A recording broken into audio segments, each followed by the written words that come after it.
Good morning everyone. आप सभी का एक बार फिर से हार्दिक स्वागत है। और इसके पहले हम लोगों ने दो वीडियोस देखा था, दो कंप्लीट लेक्चर देखा था। पहला जो लेक्चर था वो हमारा ट्रिगोनोमेट्री के ऊपर था, जिसमें कंप्लीट ट्रिगोनोमेट्री के कॉन्सेप्ट हम लोगों ने देखे थे बहुत आसान तरीके से। साथ ही साथ हमने जो इतने भी इम्पोर्टेंट क्वेश्चंस हमारे होते हैं उसको भी हमने कवर किया था।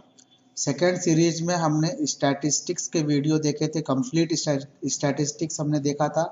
और मुझे लगता है कि अगर आप ये वीडियो केवल देख लेंगे ना तो आपको और कुछ पढ़ने की जरूरत नहीं पड़ेगी, केवल प्रैक्टिस करना पड़ेगा, है ना। और आज हम लोग उसी सीरीज में प्रोबेबिलिटी, कंप्लीट प्रोबेबिलिटी जो है रिवीजन इन वन क्लास अब करना है। तो मुझे लगता है कि बहुत कम समय में आपका पूरा बोर्ड परीक्षा के हेतु आपका रिवीजन हो जाएगा। आपने इसके पहले पढ़ा है या नहीं पढ़ा है, लेकिन ये वीडियोस अगर आप देखेंगे तो really it is very fruitful for all of you. So must watching all this. चलिए आज शुरू करते हैं। सबसे पहले प्रोबेबिलिटी के बारे में बात करेंगे। प्रोबेबिलिटी को हिंदी में प्रायिकता कहा जाता है। अब इसको जब प्रायिकता की बात हम करेंगे तो कुछ चीज़ों को हमें याद रखना पड़ता है। पहले हम जो कुछ भी काम करते हैं, ठीक है ना, जो कुछ भी काम करते हैं और उस काम का अगर कुछ आउटकम्स होता है तो उसको एक्सपेरिमेंट कहा जाता है, ठीक है? उसको हम एक्सपेरिमेंट कहते हैं। कोई भी काम अगर हम करते हैं जिसका कुछ आउटकम होता है तो उसको हम एक्सपेरिमेंट कहते हैं, ठीक है। लेकिन जिन एक्सपेरिमेंट, जैसे मान लीजिए हम फुटबॉल खेल रहे हैं, हम क्रिकेट खेल रहे हैं, हम ताश खेल रहे हैं, हम पासा फेंक रहे हैं या कोई भी काम कर रहे हैं जिसका कुछ आउटकम होगा। जैसे कि कोई सिक्का अगर फेंकेंगे तो इसमें हेड आएगा या टेल आएगा, इसका आउटकम है, समझ में आ रहा है, तो इसको एक्सपेरिमेंट कहा जाएगा। लेकिन यह एक्सपेरिमेंट एक रैंडम एक्सपेरिमेंट हो जाएगा कब? जब इसका आउटकम फिक्स होगा। जैसे कि अगर हम सिक्के को फेंकते हैं, टॉसिंग ए क्वाइन करते हैं, तो it is very confirm that कि या तो हेड आएगा या टेल आएगा, तीसरी कोई संभावना इसमें नहीं बचती है। उसी तरीके से अगर हम एक पासे को फेंकते हैं तो उसमें जो संभावना हमारी बनेगी, या तो पासे के ऊपर एक आएगा या दो आएगा या तीन आएगा, चार, पांच या छह आएगा, और कोई संभावना नहीं बन सकती है। इसलिए इसको हम रैंडम एक्सपेरिमेंट कहते हैं। यानी ऐसे एक्सपेरिमेंट जिनमें आउटकम्स फिक्स होते हैं, डिफिनिट होते हैं, they are regarded as random experiment, ठीक है। अब इसमें एक चीज याद रखिएगा, जैसे मान लीजिए कि टोटल नंबर ऑफ आउटकम्स कभी कभी आपसे पूछता है, कैसे हम निकालेंगे। जैसे मान लीजिए 1 क्वाइन को हम फेंक रहे हैं तो आउटकम कितना होगा? 2। 2 क्वाइन को फेंकेंगे तो कितने आउटकम मिलेंगे? 2 गुणे 2 यानी कि 4। अगर 3 क्वाइन को फेंकेंगे तो कितने आउटकम मिलेंगे? 2 गुणे 2 गुणे 2 यानी कि 8। उसी तरह से एक डाई को फेंकेंगे तो आउटकम कितना होगा? 6। अगर 2 डाइस को फेंकते हैं तो कितना आउटकम होगा? 6 इंटू 6 36। अगर 3 डाइस को फेंकते हैं तो कितना आउटकम होगा? 6 इंटू 6 इंटू 6 216। तो इस तरीके से अगर किसी हम इवेंट को कई बार हम रिपीट करते हैं, एक्सपेरिमेंट को रिपीट करते हैं, तो जो उसका आउटकम्स होता है उसी हिसाब से हम उसको मल्टीप्लिकेशन करके निकाल लिया जाता है। चलिए आगे बढ़ते हैं। अब इवेंट क्या होता है? तो हर एक रैंडम एक्सपेरिमेंट में कुछ इवेंट्स होते हैं, कुछ घटनाएं होती हैं जिनको हम नाम देते हैं। तो और उन इवेंट्स की हमको प्रोबेबिलिटी निकालनी होती है। जैसे कि अगर हमने एक सिक्के को टॉस किया तो आप कहोगे कि सिक्के में या तो हेड आएगा या क्या आएगा? टेल आएगा। तो हेड आना क्या है? एक इवेंट है। हमने कहा कि इवेंट इवन को हमने नाम दिया कि इवेंट इवन क्या है? Getting a head. यानी कि अगर हम हेड प्राप्त करते हैं तो उसको इवेंट इवन नाम देंगे। ठीक उसी तरीके से टेल आने की घटना को हमने इवेंट E2 नाम दिया है, यानी गेटिंग ए टेल। समझ में आ रहा है? तो इस तरीके से हमको जब कोई रैंडम एक्सपेरिमेंट करके देगा तो उसके कुछ इवेंट्स की प्रोबेबिलिटी को हमसे निकालने के लिए पूछेगा। तो first of all we have to identify the events. Clear? उसी तरीके से बच्चों जब हम एक डाई को फेंकते हैं, पासे को जब फेंकेंगे तो कुल कितने इवेंट्स इसमें अभी है? हम यहाँ पे और भी इवेंट्स हो सकते हैं। जैसे हमने कहा एक इवेंट E1 है गेटिंग 1, E2 इवेंट है गेटिंग 2, E3 इवेंट है गेटिंग 3, E4 है गेटिंग 4, E5 क्या है, गेटिंग 5, और E6 क्या है, गेटिंग 6। क्लियर है। इसके अलावा भी इसमें इवेंट आप बना सकते हो। एक इवेंट आपने E7 बना दिया, गेटिंग मोर देन 1। एक इवेंट आपने E6 बना दिया, E8 बना दिया, गेटिंग लेस देन 5। एक इवेंट आपने बना दिया गेटिंग सम ऑफ 5, मगर सम नहीं, गेटिंग लेस देन 5। जब दो डाइस हम फेंकेंगे तो वहां पे सम की बात आती है। ठीक है, चलिए तो इस तरीके से इवेंट्स को हम क्या करते हैं, एक्सप्लेन करते हैं। अब से प्रोबेबिलिटी, किसी भी इवेंट की जो प्रोबेबिलिटी होती है वो हमेशा 0 और 1 के बीच में लाई करता है। मैक्सिमम प्रोबेबिलिटी 1 होती है, 1 से ज्यादा कोई प्रोबेबिलिटी नहीं होती है। प्रोबेबिलिटी कभी भी किसी इवेंट की निगेटिव नहीं होती है। और किसी प्रोबेबिलिटी, किसी इवेंट की जो प्रोबेबिलिटी होती है, ये आपको याद होगा, total number of favourable outcomes बटा टोटल नंबर ऑफ आउटकम्स। तो ये तो आपके लिए बहुत सरल सा फार्मूला है जो आप हमेशा से रटते चले आते हैं।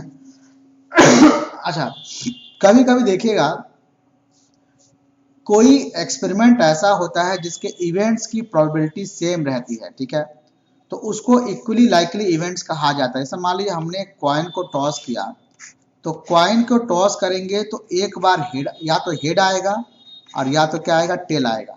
यानी दो घटनाओं में संभावना है, दो आउटकम्स में संभावना है कि एक बार हेड आ जाए या टेल आ जाए।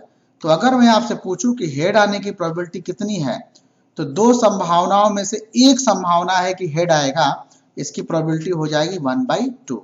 उसी तरीके से बच्चों टेल आने की प्रोबेबिलिटी कितनी होगी, 1/2।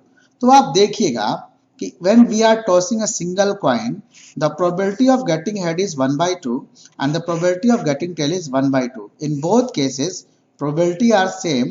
तो हम कह सकते हैं कि getting a head and getting a tail during tossing a single coin, ये दोनों घटनाएं जो है इक्वली लाइकली इवेंट्स है, क्योंकि दोनों की प्रोबेबिलिटी क्या है, सेम है। ठीक है, मुझे लगता है आपको समझ में आया होगा। आगे चलते हैं, अब सीधे प्रैक्टिस करते हैं। Two coins are tossed together. Find the probability of getting head on both, getting exactly on one head, getting at least one head। देखिएगा, एक सिक्का है, आप देखिए समझिएगा, एक सिक्का है और एक दूसरा सिक्का है।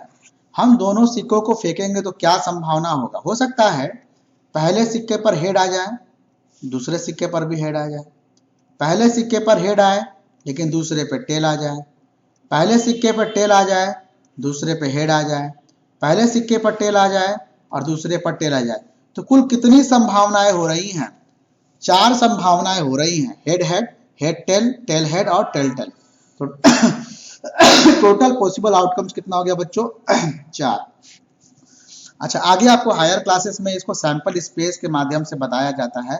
जैसे कि हमने कहा इसको जो है आप क्या कहते हैं कि सैंपल स्पेस के रूप में इसको लिखते हैं। जैसे मान लीजिए यहाँ पे 4 घटनाएं हैं, तो इसको हमने इस तरीके से इसको लिख दिया, तो इसकी संख्या कितनी होगी, 4। ये टोटल पॉसिबल आउटकम्स हो गए। अब हमको पूछता है कि पहला प्रोबेबिलिटी निकालना, गेटिंग एग्जैक्टली 1 हेड। तो आप देखिएगा कि इन चारों में से कितनी बार केवल एक हेड आया हुआ है, तो 2 बार आया हुआ है, एक बार यहाँ पे और एक बार यहाँ पर। क्लियर है, 2 बार केवल एक हेड आया हुआ है, 2 बार केवल एक हेड आया हुआ है, यानी कि हमारा फेवरेबल आउटकम्स 2 हो जाएगा, टोटल आउटकम्स कितना हो जाएगा, 4। इसको हम काट कर देंगे, कितना हो जाएगा, 1/2। क्लियर। गेटिंग एटलीस्ट 1 हेड, देखिए जब भी बच्चों एटलीस्ट शब्द का प्रयोग होता है, इसका मतलब कि कम से कम आपको लेना है, लेकिन मैक्सिमम भी आप जितना चाहें उतना ले सकते हैं। तो एटलीस्ट 1 हेड मतलब एक हेड तो हम सेलेक्ट करेंगे ही करेंगे, लेकिन अगर किसी कंडीशन में एक से ज्यादा भी हेड आया हुआ है तो उसको भी हम इसमें काउंट करेंगे। तो एक हेड कितनी बार आया है, 2 बार, लेकिन एक से ज्यादा भी हेड एक बार आया हुआ है, यानी कि एटलीस्ट 1 हेड कितनी बार आ रहा है, 3 बार। टोटल कितने आउटकम से, 4। तो probability of getting at least 1 head कितना हो जाएगा बच्चों, 3/4। अच्छा, तीसरा जो दिया है, probability of getting exactly 2 head, मतलब आपको 2 हेड ही, 2 टेल ही चाहिए, 2 टेल। गेटिंग एग्जैक्टली 2 टेल, आपको 2 टेल ही चाहिए, कम नहीं चाहिए, ज्यादा नहीं चाहिए। तो 2 टेल कितनी बार आया हुआ है, एक बार आया हुआ है, इसकी प्रोबेबिलिटी कितनी हो जाएगी, 1/4। ठीक है, मुझे लगता है आपको समझ में आया होगा। एक बार इसको आप देख लीजिएगा अच्छे से। अगला क्वेश्चन देखिएगा, on throwing a single die, एक डाई को जब फेंकेंगे बच्चों, तो मैंने अभी आपको समझाया है कि कितने आउटकम्स होते हैं। 6 आउटकम्स हो गए, या तो 1 आएगा, या 2 आएगा, या 3 आएगा, या 4, या 5, या 6। तो प्रोबेबिलिटी ऑफ गेटिंग ए 6, तो देखो 6 पाने की प्रोबेबिलिटी क्या होगी, यहाँ पे मैंने इसको छोड़ दिया था। प्रोबेबिलिटी ऑफ गेटिंग 6 कितनी बार आ रहा है, एक बार आ रहा है, ऊपर 1 हो जाएगा। टोटल कितने आउटकम्स हैं, 6 हैं, तो प्रोबेबिलिटी ऑफ गेटिंग 6 हो जाएगा 1/6। फिर क्या कह रहा है, probability getting number more than 1, एक से ज्यादा नंबर। तो एक से ज्यादा कौन कौन है, 2 है, 3 है, 4 है, 5 है, 6 है। एक से ज्यादा कितने हैं, 5 है। तो probability of getting number more than 1 वो कितना हो जाएगा, 5/6। फिर कहता है कि probability of getting A even number. तो आप देखो इवन नंबर इसमें कौन कौन से हैं। इवन नंबर आपको पता है, इवन नंबर एक 2 है आपका, एक 4 है और एक 6 है, 3 इवन नंबर है। तो probability of getting A even number कितना होगा, 3/6। काट देंगे इसको, कितना हो जाएगा, 1/2। तो इस तरीके से जब हम किसी डाई को, सिंगल डाई को फेंकेंगे तो इसकी प्रोबेबिलिटी हम निकाल सकते हैं। अगर मान लीजिए इसमें पूछता है कि probability of getting number less than 4, तो लेस देन 4 4 से छोटे कितने हैं, 1 2 3 है, तो प्रोबेबिलिटी कितनी हो जाएगी, 3/6। एक बार आप समझिएगा कि एक बार अगर अपने दिमाग में अपने डिजाइन बना लिया, ठीक है, इसका फ्लो चार्ट बना लिया, तो आपको कोई भी सवाल जो है गलत नहीं होगा, आराम से इसको लगा सकते हैं। और प्रोबेबिलिटी में सवाल के गलत होने की संभावना बहुत कम रहती है। आगे देखिए, अगर 2 डाइसेस फेंका जाए, अगर सिमल्टेनियसली 2 डाइसेस फेंका जाए तो क्या होगा, सुनिएगा। 2 डाइस अगर फेंकेंगे तो कुल कितने पॉसिबल आउटकम्स होते हैं, मैंने आपको बताया। एक डाइस को फेंकेंगे तो आउटकम 6, दूसरे को फेंकेंगे तो 6 × 6 कितना होगा, 36। वो किस तरीके से होगा वो आप देखिए। हो सकता है कि पहले डाइस पर 1 आए, दूसरे पर 1 आए, पहले पे 1 दूसरे पर 2, पहले पे 1 दूसरे पर 3, पहले पे 1 दूसरे पर 4, पहले पे 1 आए दूसरे पर 5 आए, पहले पे 1 आए दूसरे पे 6। उसी तरीके से पहले पर 2 आए, दूसरे पर 1, पहले पे 2 आए, दूसरे पे 2, पहले पे 2 आए, दूसरे पे 3, और इसी तरह से कंटिन्यू करेगा। ये पहले पर 6 आए, दूसरे पर 1 आ गया, 6 2 6 3 6 4 6 5 और 6 6। तो आप आप काउंट करोगे तो कुल कितने आउटकम्स हो रहे हैं आपके, 6 × 6 36। क्लियर। अब पूछ रहा है पहला कि find the probability of getting A doublet. Doublet का मतलब सेम नंबर ऑन बोथ। तो सेम नंबर कितनी बार आया हुआ है, आप यहाँ पे देखो, चेक कर लो, आप चेक कर लो, 1 1 2 2 3 3 4 4 5 5 और 6 6। कुल 6 आउटकम्स हैं जिसमें से सेम नंबर आया हुआ है, तो उसकी प्रोबेबिलिटी कितनी हो जाएगी, 6/36 कितना हो गया आपका, 1/6। क्लियर है। अब देखिए आगे next question, number greater than 3 on both dice. दोनों डाइस पर 3 से ज्यादा नंबर आने चाहिए। तो भाई देखो, जब 4 4 आएगा तब 3 से ज्यादा होगा, या 4 5 आए, या 4 6 आए, या 5 4 आए, मतलब जो नंबर हमको पेयर में सेलेक्ट करना है वो 3 से ज्यादा होना चाहिए। ऐसे कितने नंबर हो रहे हैं, 9 नंबर हो रहे हैं। तो इस इवेंट की प्रोबेबिलिटी हो जाएगी 9/36। फिर तीसरा कह रहा है probability of getting A total of 6 और 7, 6 या 7, यानी कि जोड़ने पर 6 आए या 7 आए। तो देखो 1 और 5 को जोड़ेंगे तो 6 आएगा, 1 और 6 को जोड़ेंगे तो 7 आएगा, 2 और 4 को जोड़ेंगे तो 6 आएगा, 2 और 5 को जोड़ेंगे तो 7 आएगा, 3 और 4 को जोड़ेंगे तो 7 आएगा, 3 और 3 को जोड़ेंगे तो 6 आएगा। ऐसे हमने सारे पेयर ले लिए जिनको जोड़ने पर 6 आता है या 7 आता है। तो ऐसे कुल कितने नंबर हमको मिल रहे हैं, कितने नंबर मिल रहे हैं, 11 नंबर मिल रहे हैं। इसकी प्रोबेबिलिटी हो जाएगी हमारी 11/36। क्लियर है। तो प्रोबेबिलिटी ऑफ दिस इवेंट क्या हो गया हमारा, 4/36, ठीक है, सॉरी 11/36। अगला जो डी वाला है, probability of getting a sum of 5, sum 5 आना चाहिए। तो देखो 1 4 आएगा तो दोनों को जोड़ेंगे तो 5 होगा, या 2 3 आएगा तो 5 होगा। तो कितनी बार 5 आ रहा है जोड़ने पर, 4 ऐसे संभावनाएं हो रही हैं जब संख्याओं को जोड़ने पर 5 आ रहा है, तो उसकी प्रोबेबिलिटी हो जाएगी 4/36। ठीक है, काटेंगे तो कितना हो जाएगा, 1/9। ठीक है, मुझे लगता है कि आपको समझ में आया होगा। अगर आपको कहीं डाउट है तो please watch the video again, इसको रिपीट करके देखिए, आपको निश्चित रूप से समझ में आ जाएगा। आगे देखते हैं बच्चों, बॉक्स वाला सवाल अक्सर पूछा जाता है। जैसे आप देखिए कि यहाँ पर एक 2012 में क्वेश्चन पूछा गया है। एक बॉक्स है बच्चों, उस बॉक्स के अंदर लाल, पीले और नीले रंग के गेंद है। लाल गेंद कितने हैं? 100, पीले कितने हैं? 200 और ब्लू कितने हैं? 50। ऐसे किसी भी सवाल में अगर किसी बक्से में एक से ज्यादा कलर के बॉल रखेंगे तो सबसे पहले हमको उसका सम निकालना होगा। क्लियर है? तो टोटल कार्ड्स कितने हो गए? बॉल नहीं है, कार्ड्स हैं, बॉल भी दे सकता है। 100 200 50 जुड़े कितना होगा? 350। ठीक है। Probability of getting a blue card कितने हैं? 50 है। टोटल कितने हैं? 350। तो इसकी प्रोबेबिलिटी कितनी हो जाएगी? 50 बटे 350 काट देंगे। Probability of getting yellow card की प्रोबेबिलिटी कितना है? येलो कार्ड कितना है बच्चों? 200 है। और इसके टोटल कार्ड कितना है? 350। 200 बटा 350 हो जाएगा। Probability of getting neither yellow nor blue, मतलब कि ना तो येलो ना ही ब्लू। तो जब येलो नहीं निकलेगा, ब्लू नहीं निकलेगा, तो कौन निकलेगा? लाल निकलेगा। क्लियर है? येलो को छोड़ दिया, ब्लू को छोड़ दिया, तो किसको निकालना है? हमें लाल को निकालना है। तो लाल रंग के कार्ड कितने हैं आपके? 100 कार्ड है। 100 बटा 350। या इसका दूसरा तरीका क्या है वो भी देखिए। टोटल प्रोबेबिलिटी किसी भी इवेंट की अगर हम कहते हैं सारे प्रोबेबिलिटी को जोड़ेंगे तो 1 होता है। क्लियर? तो हम 1 में से 1/7 को माइनस कर दें, मतलब probability of getting a blue card या probability of getting yellow card, दोनों को माइनस कर देंगे तो हमें क्या मिल जाएगा? Probability of getting a red card. यानी कि अगर हमें निकालना है कि probability of getting red card, तो जब रेड निकलेगा तो ना तो येलो निकलेगा ना आपका ब्लू निकलेगा। तो 1 minus probability of not getting a red card minus probability of not getting a yellow card, इन दोनों को हमने माइनस कर दिया तो भी हमारा ये सवाल लग जाएगा। क्लियर है? अब देखिएगा, ये को अगला क्वेश्चन देखते हैं। एक लॉट है, इसमें 100 बॉल पेन है। 100 में से 20 डिफेक्टिव है तो कितने अच्छे होंगे? 100 में से 20 माइनस कर दिए, 80 कलम अच्छे हैं। अब ये नूरी जो है जब कलम खरीदती है और दुकानदार इसको जब कलम देता है तो कलम जब अच्छा होगा तो नूरी इसको खरीदेगी और कलम जब डिफेक्टिव होगा तो नूरी इसको नहीं खरीदेगी। क्लियर है? तो इसमें ये पूछता है कि एक दुकानदार है, वो 100 बॉल पेन का कलेक्शन रखा है, उसमें 20 कलम डिफेक्टिव है और कितने कलम अच्छे होंगे? तो 100 में से 20 घटा देंगे तो 80 कलम अच्छे होंगे। अब कहता है कि अगर दुकानदार नूरी को कलम दिया, दुकानदार नूरी को पेन दिया और वो कलम अगर अच्छा है तो नूरी उसको खरीदेगी और वो कलम अगर डिफेक्टिव है तो नूरी उसको नहीं खरीदेगी। तो कहता है कि what is the probability that Noori will buy the pen.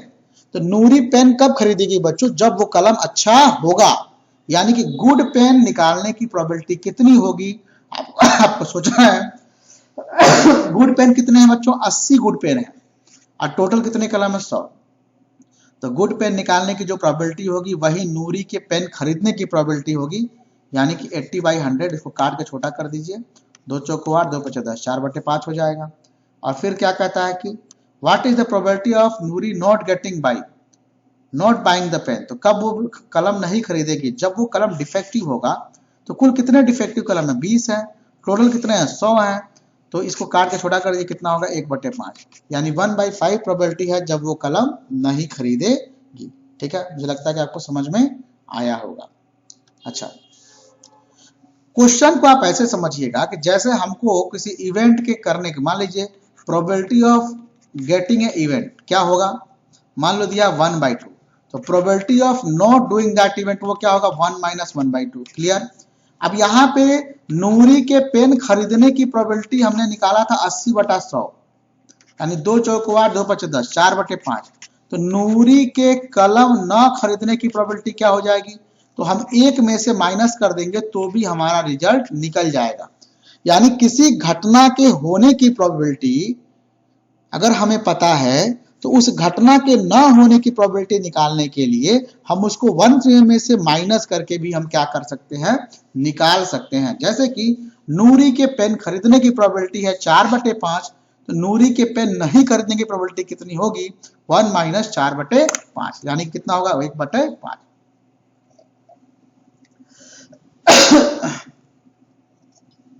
चलिए अब आगे बढ़ते हैं सीधे। Come to the next question, अगले टाइप की ओर बढ़ते हैं। अब देखिए ध्यान से, an integer is selected at random 1 to 51 से 50 तक इंटीजर लिखे गए हैं। Find the probability that it is divisible by 8। तो आपको सोचना है कि 1 से 50 के बीच में वो कौन कौन से नंबर हैं जो 8 से डिविजिबल है। मैंने नोट कर दिए कितने हैं, 1 2 3 4 5 6। तो probability of getting A number divisible by 8 कितना होगा, तो 6 नंबर डिवाइड हो रहे हैं, 1 2 3 4 5 6, तो 6/50। क्लियर है। Probability of number not divisible by 8 कितना होगा आपका, तो नॉट डिविजिबल बाई 8 कितना होगा, तो 1 माइनस 6/50, मतलब कि जो इवेंट के होने की प्रोबेबिलिटी है उस इवेंट के ना होने की प्रोबेबिलिटी निकालने के लिए हम उसको कितने में से माइनस करेंगे, 1 में से माइनस कर देंगे, वो मैंने आपको अभी बताया। ठीक है, आगे देखिए, come to the next question. ये क्वेश्चन देखिए अच्छा है, कहता है कि एक बॉक्स है जिसमें कुल 12 गेंद है। कितनी गेंदें हैं बच्चे, 12 गेंद है। ठीक, 12 गेंद में यक्स गेंदें ब्लैक है। कितनी गेंदें ब्लैक है, यक्स गेंदें ब्लैक है। क्लियर है, 12 गेंद है और 12 में से यक्स गेंदें ब्लैक है, बाकी किस रंग की है इस पर इसकी चर्चा इसमें नहीं किया हुआ है, तो हम भी नहीं सोचेंगे।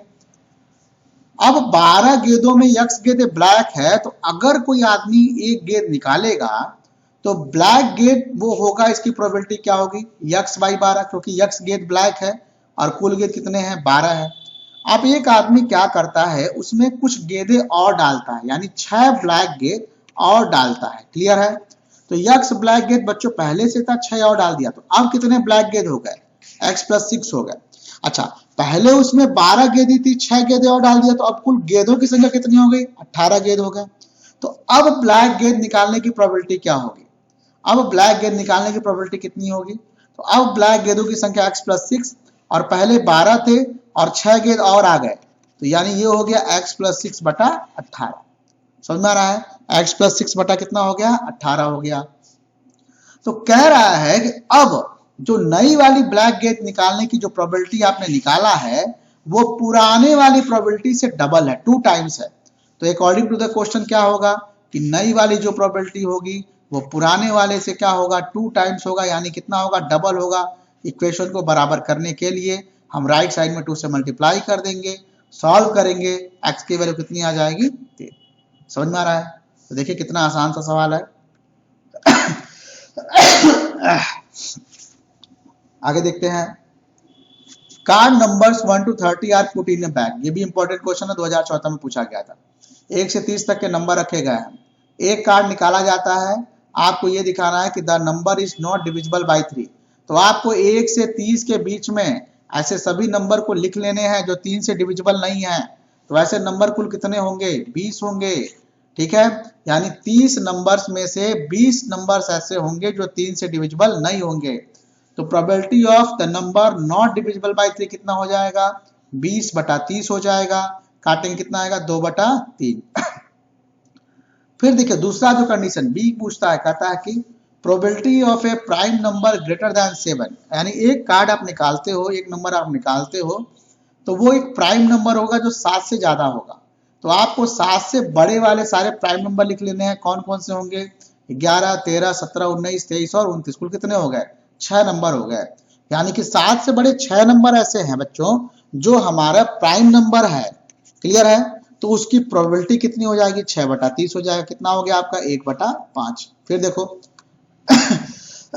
नॉट ए परफेक्ट स्क्वायर, खांसी काफी परेशान करके रख दिया है एक्चुअली बोलने की वजह से। देखिए डिस्टर्ब के लिए भाई I am extremely regret for that. तो not a perfect square number, आपको ये देखना है कि कौन कौन से परफेक्ट स्क्वायर होते हैं। 1 4 9 16 25, कुल 30 नंबर है, इसमें से 5 नंबर आपके परफेक्ट स्क्वायर हैं। तो कितने परफेक्ट स्क्वायर नहीं है, 25 है। यानी कि 25 नंबर ऐसे हैं बच्चों जो परफेक्ट स्क्वायर नहीं है। हमसे क्या पूछ रहा है कि हमने जो नंबर निकाला है वो परफेक्ट स्क्वायर नहीं है, इसकी प्रोबेबिलिटी क्या होगी।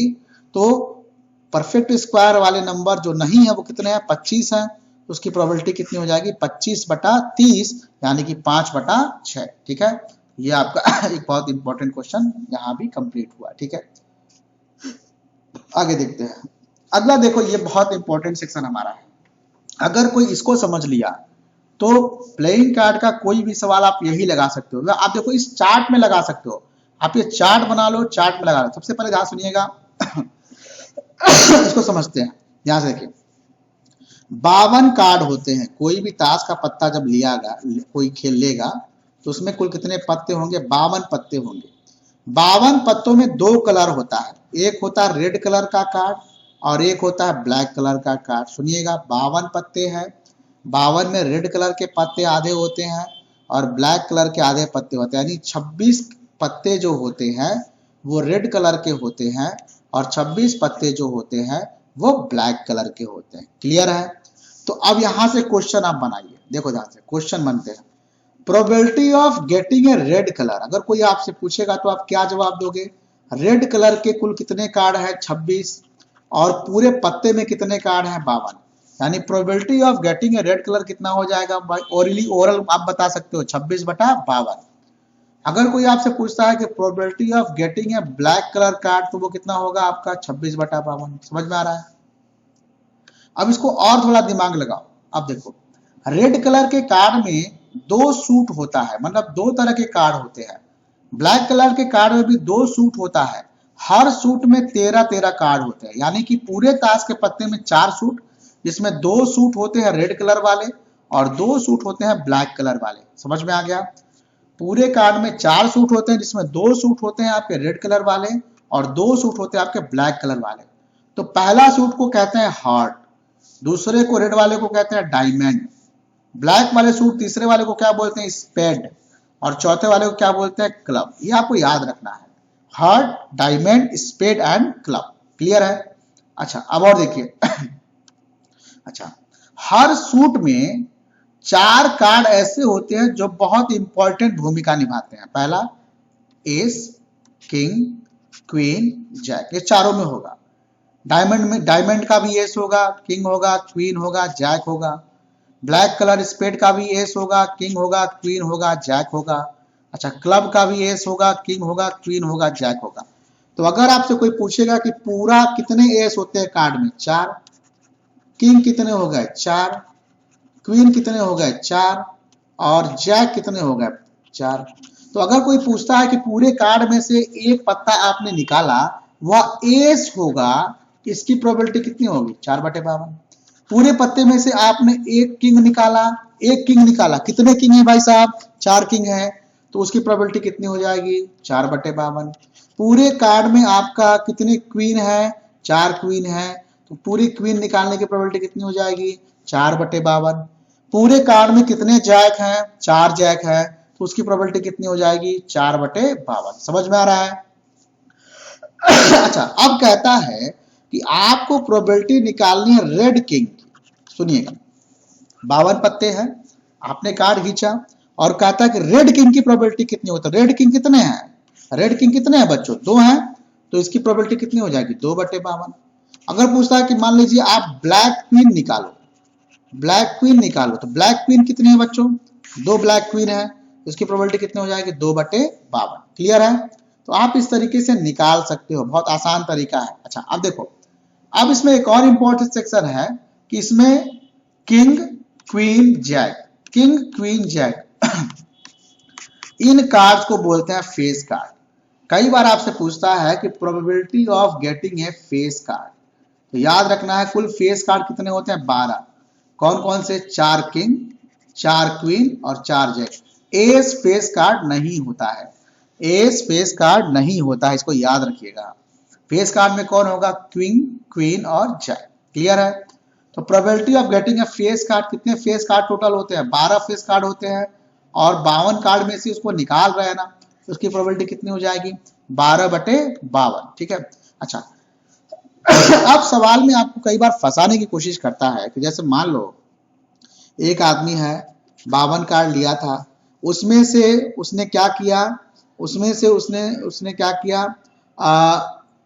रेड कलर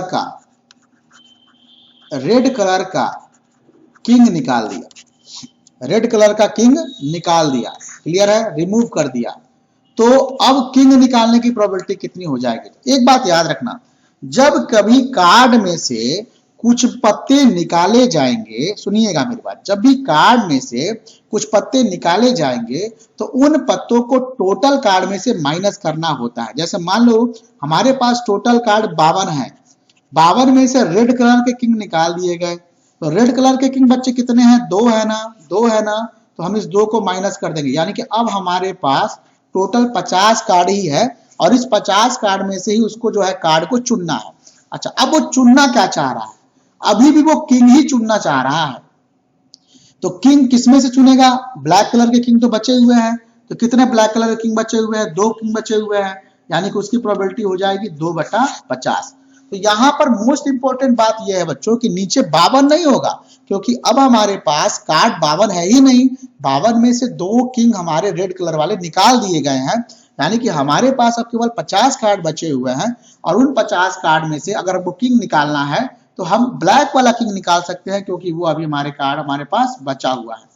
तो कभी भी सवाल जब डिजाइन करेगा बच्चों और वहां पर जो कुछ कार्ड को एलिमिनेट कर देगा तो आपको उसको निकाल के ही सोचना पड़ेगा कि प्रोबेबिलिटी क्या निकलेगी। ठीक है, तो एक बार आप इसको जरूर रिवीजन करिएगा, इसको ध्यान समझिएगा, मुझे लगता है कि आपको समझ में आ गया होगा। आगे देखते हैं। अब क्वेश्चन देखिए, A card is drawn at random from a well-shuffled deck of playing cards. Find the probability that the card is drawn a card of spade or an ace. Spade या एस, यानी कि हमें दोनों card लेना है, spade भी लेना है, एस भी लेना है। समझ में आ रहा है? कोई कार्ड इसमें गिरा उरा नहीं है, टेंशन फ्री है, यानी कि हमारे पास पूरे सवाल में 52 कार्ड मौजूद है। स्पेड और एस, तो सोचिएगा स्पेड कितने होते हैं? 4, एस कितने होते हैं? 4। स्पेड या एस, तो स्पेड और एस मिलाकर कितने हो गए? 8। तो स्पेड और एस मिलाकर के प्रोबेबिलिटी। अच्छा, फिर क्या कह रहा है, पहले सुनिएगा। A card is drawn at random from a well-shuffled deck of playing cards. Find the probability that the card is drawn is a card of spade or an ace. तो स्पेड कितने होते हैं? सॉरी, स्पेड आपके कितने होते हैं? Spade के card आपके 13 होते हैं, माफ करिएगा। स्पेड वाले कार्ड कितने होते हैं? 13 होते हैं। और एस, तो स्पेड वाले में एक एस पहले से शामिल है, क्योंकि स्पेड का भी तो एस होता है ना। तो स्पेड वाले में एक एस पहले से शामिल है और बाकी कार्डों में 3 एस और हमको मिलेंगे, यानी कि स्पेड और एस वाले कार्ड मिलाकर कितने होंगे? 13 धन 3 कितने होंगे? 16। तो इन 16 कार्डों में से जब हम कोई कार्ड खींचेंगे तो वो या तो स्पेड का होगा या तो एस का होगा। तो probability of a card of spade और एन एस क्या हो जाएगा? 16/52 हो जाएगा। ठीक है, आगे देखिएगा। Probability of getting a black king. Black king, कितने ब्लैक किंग होते हैं? 2 होते हैं, 2/1, तो आसान है। Probability of getting neither a jack nor a king. Jack और किंग को छोड़ देना है। 52 कार्ड में जैक कितने हैं? 4। किंग कितने हैं? 4। माइनस कर दिया, कितने बचे? 44 कार्ड में से जब हम खींचेंगे, बचे हुए 44 कार्ड में से जब हम खींचेंगे तो उसमें जैक को हमने निकाल दिया है, उसमें से किंग को हमने निकाल दिया है, उसकी प्रोबेबिलिटी कितनी हो जाएगी? 11/13 हो जाएगा। Probability of getting either a king और ए क्वीन, तो राजा कितना होता है? 4। क्वीन कितनी होती है? 4। कितनी प्रोबेबिलिटी हो जाएगी? 8/52। अगर इसमें ये भी कहता है probability of getting either king, queen और जैक, तो जैक भी जोड़ देते, कितना हो जाता? 12/52। ठीक है, देखिए कितना आसान है। आगे बढ़ते हैं। All 3 face card of spade are removed. Spade में कितने कार्ड होते हैं? 13। कितने फेस कार्ड होते हैं? 3। तो 13 में से 3 माइनस कर दो, कितने बचे अभी उसके पास कार्ड? 10। यानी कि स्पेड के तीनों फेस कार्ड हटा दिए गए हैं। क्लियर है? यानी कि हमारे पास 52 कार्ड होते हैं, इसमें से स्पेड का हमने 3 कार्ड हटा दिया है। अभी हमारा सारा खेल 49 कार्ड में से होना है। क्लियर है? यानी कि टोटल नंबर ऑफ कार्ड्स हमारे पास अब कितने हैं भाई? 49। मैंने बोला कि किसी भी गेम में अगर कुछ कार्ड्स को हटा दिया गया, गिर गया, निकाल दिया गया, तो वो टोटल कार्ड में भी माइनस हो जाना चाहिए। अच्छा, अब जो रिमेनिंग कार्ड बचता है उसमें से getting a black faced card. अब खोपड़ी लगाइए, खोपड़ी लगाइए। आपको ये देखना होगा कि ब्लैक फेस्ड कार्ड आपको निकालना है। ठीक है, तो getting a black faced card, यहाँ पे सॉरी इसको थोड़ा फेस्ड कार्ड पहले बोल देते हैं, faced card. Getting a faced card निकालिए। तो probability of getting A faced card कितने होंगे? दिमाग दौड़ाइए। फेस्ड कार्ड कितने होंगे? अगर ब्लैक सब हटा दिया जाए तो फेस्ड कार्ड कितने होंगे? टोटल 12 फेस कार्ड होते हैं, उसमें से 3 हमने निकाल दिया स्पेड वाला, तो कितने कार्ड बचे? 9/49। लेकिन अगर हमसे यही पूछता है कि probability of getting a black faced card, black faced card, तो आप यहां दिमाग दौड़ाइए कि आप सोचिए स्पेड का फेस कार्ड निकल गया है। स्पेड का, अच्छा ब्लैक कार्ड कौन कौन से होते हैं? ब्लैक फेस कार्ड कौन कौन सा होता है? एक स्पेड होता है और एक क्लब होता है। क्लियर है? आप देखिएगा पूरा हमारा हमने जो समझाया था उसको जरा समझिएगा। यहाँ देखिएगा, ये जो है आप देखिएगा स्पेड, स्पेड के 3 कार्ड होते हैं फेस कार्ड, और क्लब के 3 कार्ड होते हैं फेस कार्ड। हमने स्पेड वाले कार्ड को निकाल दिया तो कितने ब्लैक फेस कार्ड बचे हैं? 3 ब्लैक फेस कार्ड बचे हुए हैं। क्लियर है? 3 ब्लैक फेस कार्ड बचे हुए हैं। यानी हमसे इस सवाल में कह रहा है कि probability of getting a black face card. Clear? तो तो probability of getting a black faced card, total card हमारे पास बचे हैं 49, ब्लैक फेस कार्ड बचे हैं 3, यानी उसकी प्रोबेबिलिटी कितनी हो जाएगी? 3/49। फिर आगे देखिए, probability of getting A queen, probability of getting A queen, तो ध्यान सुनिएगा, हमारे पास कुल 4 क्वीन है। क्लियर है? पूरे कार्ड में 52 कार्ड में कितने क्वीन है? 4 क्वीन है। जबकि स्पेड का फेस कार्ड 3 कार्ड गिर गया है, तो उस 3 कार्ड में एक क्वीन भी तो थी, तो उस क्वीन को हम माइनस कर देंगे, 4 माइनस 1 माइनस कर देंगे, कितना हो जाएगा? 3/49। अगला देखते हैं, probability of getting a black card. सुनिएगा, ब्लैक कार्ड, तो ब्लैक कार्ड कितने होते हैं? 26 होते हैं। उन 26 कार्ड में से जो स्पेड का 3 ब्लैक फेस कार्ड था वो गिर चुका है, यानी कि वो हमारा होगा 26 - 3। देखिए यहाँ पे मिस्टेक हुआ है, ये आपका होगा 26 - 3, और टोटल कार्ड कितने बचे हैं हमें उसके पास? 49, यानी कितना होगा यहाँ पे? 23/49 हो जाएगा, 23/49।